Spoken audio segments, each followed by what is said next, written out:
Good afternoon. And today we have a pleasure, long-awaited pleasure, to interview Kat Craddock.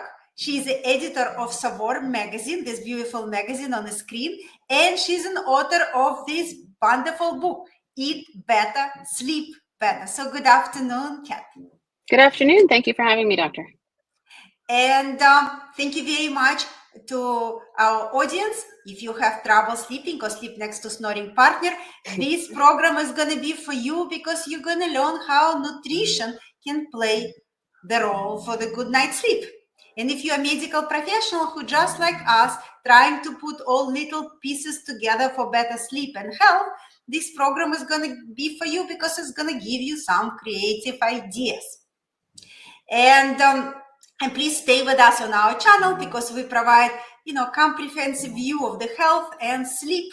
And my first question to my guest today, please tell us what inspired you and Marie, who we already, interview on our program, to write this wonderful book. That's a great question, Doctor. I actually did not come from the nutrition or the science world at all. I have a restaurant background, and I worked in food for a long time. I worked in restaurants before I moved over to the food media side of things. And it was the middle of the pandemic, and was looking for some new projects to work on, and had been kind of shopping around a few book ideas to different cookbook agents. And my agent had this idea to pair up Dr. Saint-Onge and myself. She was familiar with her work and her research.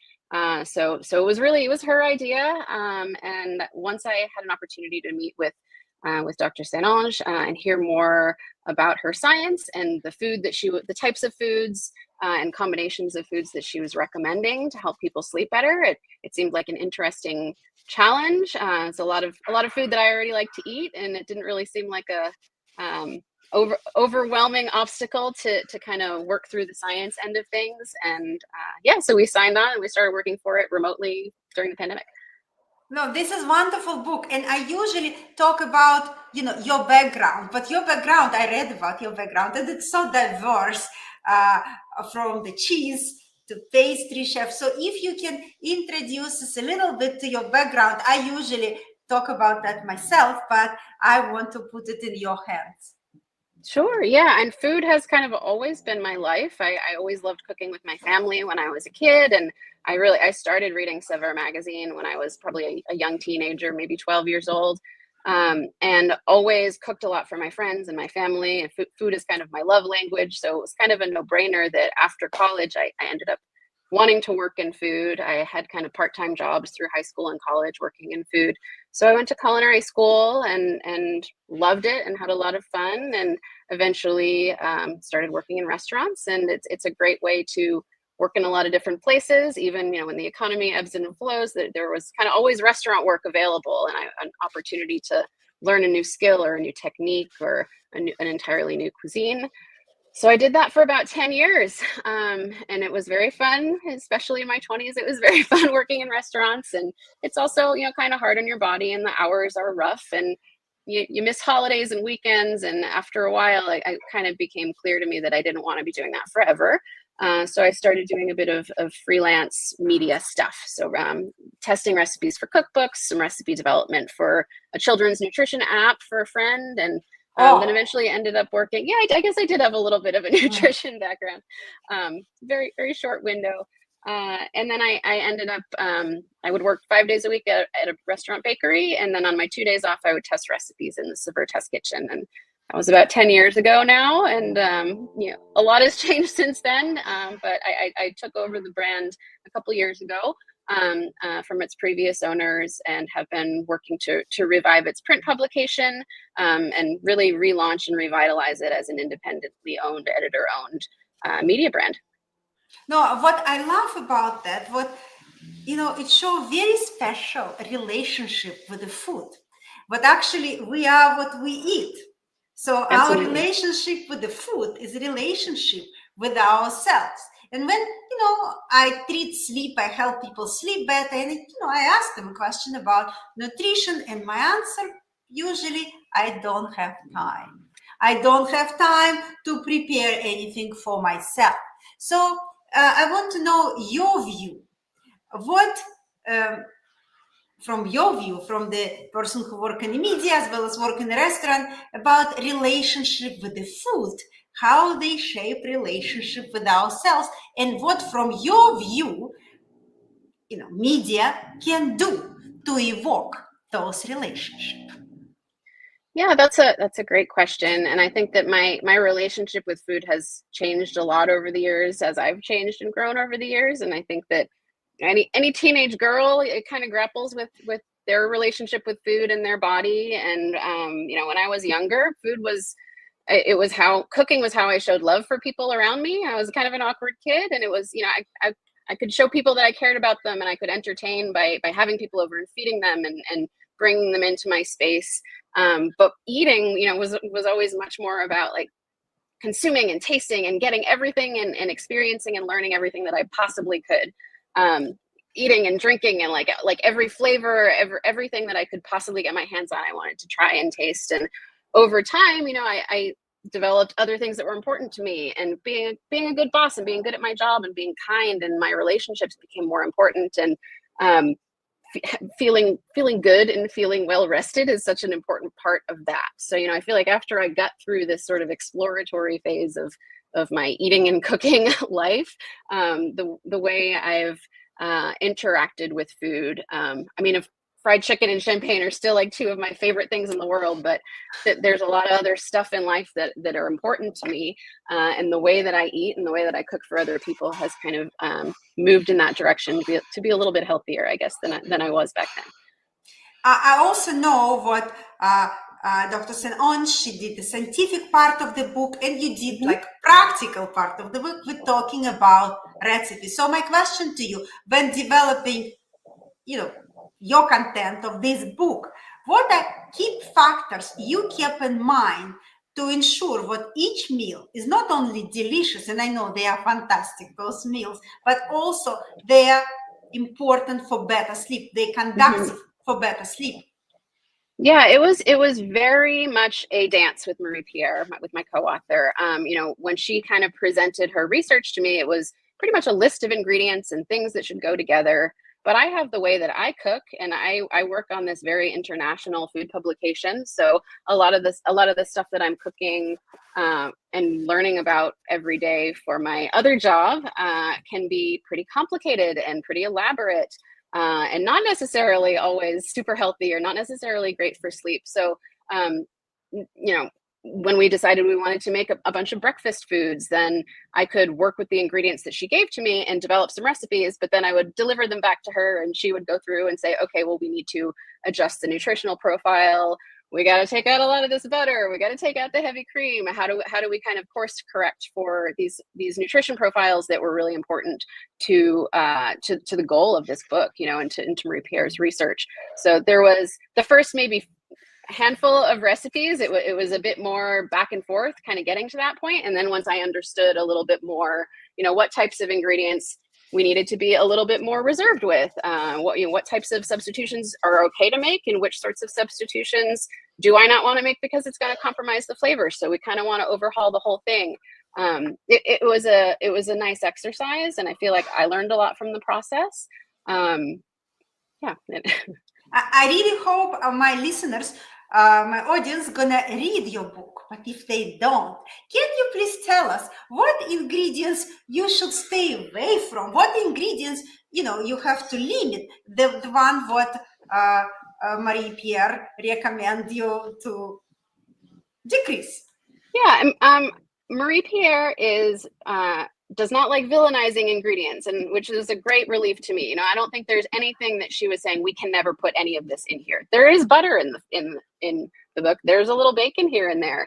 As far as I know, she eats chocolate every day. She has dessert every day.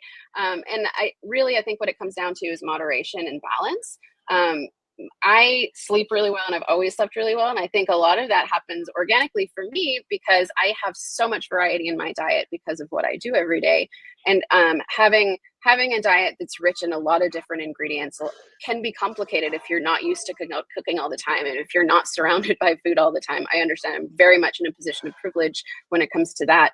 But I think that being willing to try a lot of new things, being willing to play with different ingredients and spices and sprinkle some seeds on your food, and just having these sorts of things in your pantry so they're easy to add to a very simple meal can go a very long way. No, that's a beautiful thing. But I want to ask you a question for the people who come, who live a real life and who come to my practice and they find what cooking is a struggle. They don't find the joy in preparing the meal. Seems like you're not that way, and I like to cook as well. But what recommendation you can give it to the audience to find cooking experience more fun, mindful, and connected to ideal self-care? Because it is self-care, like you mentioned. I totally know what you mean, and I agree that some people are just never going to love cooking, and it's always going to be a struggle. And I don't think that presenting it like, oh, you just need to learn how to love it is really fair. I think that having a handful of things that are easy and you don't need to think about make it a lot less painful, and there are certainly complicated dishes in our book. There's a freshly baked loaf of bread. Some people really enjoy and find baking bread very relaxing. If you don't make that recipe. There's also a very simple marinated tofu recipe that takes 5 minutes, and I make it probably every week in the summertime because you don't even need to turn the stove on. There are definitely a good chunk of recipes in this book that are intended for people that do not like to cook, that don't have a lot of cookware, and that don't want to spend hours making something every night. Another piece of advice is something actually I picked up from the great French chef Jacques Pepin, who I believe is turning 90 this year. We did an interview with him for Saveur a few years ago, and somebody was asking him, how as he's older and now he cooks for himself a lot, and his wife is no longer around. What are some ways that he simplifies things? And he was saying that as when you're working in professional kitchens, you often have a whole department or a whole person whose job it is to cut vegetables and have everything prepped and ready to go for you. And if you're cooking at home, you don't usually have that. So sometimes it's okay to give yourself permission to buy the pre-cut vegetables at the grocery store. To cut the corners where you can. There was a time when I was younger when I would only make my own vegetable stock and chicken stock, and I can't even wrap my head around doing that work now. It's okay to slot in those sorts of pre-made items, pre-prepped items here and there to make your life easier, because at the end of the day, if you're starving and you end up buying takeout instead of cooking the chopped vegetables, you're not going to feel better and you're not going to save any money. And it's better off to take those little concessions and save your time when you can. That's beautiful. But I would like to ask you, what's your favorite sleep-friendly recipe from the book? What you can share with us, what somebody can try tonight? Sure. Yeah. Can you hear that? Sorry. I'm that tofu recipe that I just mentioned is one of my favorites. It is inspired by a traditional dish. It's the dressing is made with Chinese black vinegar, soy sauce, a little bit of mirin. If you don't have mirin, you can swap in a little bit of sugar or honey, and then it's sprinkled with sesame seeds, which are incredibly good for your sleep health. They're loaded with melatonin, and sometimes I'll put a sprinkling of chili flakes or scallions on top. With a little scoop of warm rice. It is such a refreshing and delicious spring summer dinner. I make it all the time. There's a recipe in the book for some compound butters, which are kind of like make these ahead of time, and it's easy to finish a dish with flavor and a few kind of sleep supporting compounds. So we have an oven baked shrimp recipe where you basically just put the shrimp in the oven by themselves and then take them out of the oven and toss them with a scoop of this compound butter all in. Gosh, and if you have the butter ready to go, the whole dish takes maybe 15 minutes and it's super easy. No, like I'm so thankful what you saw, like you give something what can be ready fast, what people find it simple, because it's not so difficult. But if you can talk about one very important food swap, what our audience can make tonight to improve sleep quality? So use, instead of this ingredient, what people usually use this. No, it's not coffee. Coffee, everybody knows coffee, but something else what we might use Sure, regularly. yeah. And one piece of advice that Marie Pierre really instilled in me is pairing proteins with whole grains rather than eating lean proteins with no carbohydrates at all. So having a heart healthy carbohydrate, preferably a whole grain, so brown rice or barley, buckwheat, something like that, paired alongside a lean protein. So rather than having just salmon and a side salad, to go with a very healthy example, maybe pair that also with some brown rice or whatever whole grain you have. Whole grain toast, like whole grain sourdough toast. I used to be a bread baker, so whole grain breads are very important to me too. But making sure that you're pairing those ingredients properly so that your body can absorb. Tryptophan is an amino acid that exists in all proteins, and your body can't really properly metabolize that into melatonin and serotonin unless you're consuming it with something that gives you a little insulin spike. So those carbohydrates are super duper important to consume with those proteins. Doesn't mean you have to have a gigantic plate of pasta every night or slice of cake for dessert every single day, but making sure that when you are eating those proteins, you are pairing it with a heart healthy carbohydrate is really key. No, this is great advice for me, because eating lean protein with a salad, that's me. That's me who is thinking, I don't want to look at those scales. I don't want to eat carbs at all. So this is a great advice for me. And if you can, I'm going to ask you last practical questions. Which food, specific food you recommend to add to your diet, like specific food, like specific ingredients to add to your diet to improve sleep quality? And then, 3 specific ingredients. That was a great advice about protein and carbs. That was a great practical advice. But specific food you would remove from the diet to make sleep better. Sure. Well, we wouldn't remove anything entirely. So, we think that you should, if you love something, eat it, drink it, have it in your life. It comes down to timing. So, and coffee and wine, they contain melatonin. Melatonin is good for you. It helps regulate your sleep cycle, so long as you're not having it before bed. I'm sure Marie Pierre would agree with me that having coffee after lunchtime is probably not the best idea. But in general, we're not advising that people cut anything out if it brings you joy. That food brings you joy. It's our love language, and it's important to keep the things in your life that make you happy. Things that we do recommend eating, things that Marie Pierre recommends eating are like I said, these heart healthy carbohydrates, lean proteins. But what I was most excited about when we started working on the book were all the fantastic seasonal produce that are loaded with melatonin and serotonin naturally. So sour cherries, peaches and plums, beefsteak tomatoes. I mean, we're going into the spring, summer season, and these are like what I look forward to all year, and I was so excited that to learn that these foods were something that we really should be able to enjoy with gusto, because they are going to help regulate our sleep. Thank you very much. We really appreciate your time, Kat, and I highly recommend to our audience to follow up Kat on the social media. She posts a great post. I really enjoy them. And read Saveur magazine, and definitely buy this book, Eat Better, Sleep Better. It contains so many practical things. It might even change your relationship with food or your relationship with cooking. So thank you very much. And stay with us on the channel. Thank you.